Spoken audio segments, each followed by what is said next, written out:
be the last boom we'll ever see. Well, it's like no place I've ever been before. We're pioneers of a sense. We're the first American oil men that are in here. American oil men on the edge of history, 250 miles south of the Arctic Circle, in the middle of the Soviet Union, in the middle of nowhere. This is Siberia, 2,000 miles east of Moscow, an area 10 times as big as Texas, with much fewer people and much more oil. The destination, Raduzhny, an oil boom town. George McLean of Houston is one of 24 American oil men here on a kind of mission. A mission to bring oil out of this area and to make a profit for our investors. Plus, we also have the goal of helping the economy in the Soviet Union to bring itself back to on keel. The Soviet Union is the largest oil producer in the world, and in recent years, oil has been at the heart of the Soviet economy.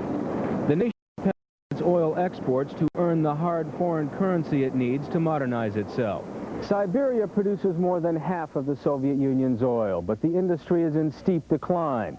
And this year, production is expected to fall 35% below the target. The country's old oil fields are drying up. Its equipment is wearing out. If the decline continues at its current rate, the nation may become a net importer of oil by 1995.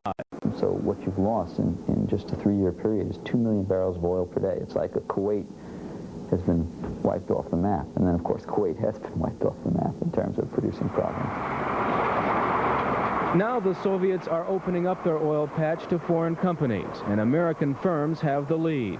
In the last 12 years, I've looked at new ventures at pretty much every corner of the world, and I've never been received with more friendliness and hospitality and been looked on higher as an American than in the Soviet Union. The people are genuinely delighted to see you there, to talk with you. But even though Americans are being welcomed into Soviet territory to look around, doing business here has been quite another matter. When it comes to actually signing an agreement, there have been substantial problems. If we go into almost any country in the world to obtain a concession agreement or obtain the rights to explore for oil, there's a set of rules that tells you what you can do, what you can't do, what the taxes are. Here in the Soviet Union, it's hard to find out just what the rules are because it hasn't been done before. A Houston company has succeeded where most others have failed. It's formed a joint venture with the Soviets called White Knights. Its men are now in place in Raduzhny, a word which means rainbow in Russian. The pot at the end of the Raduzhny rainbow is full of oil, but it will take a special kind of magic to get it. The disintegrating Soviet government, the cumbersome Russian bureaucracy, and the American oil industry are watching to see if White Knights can succeed. Byron Harris, Channel 8 News, Raduzhny, Siberia.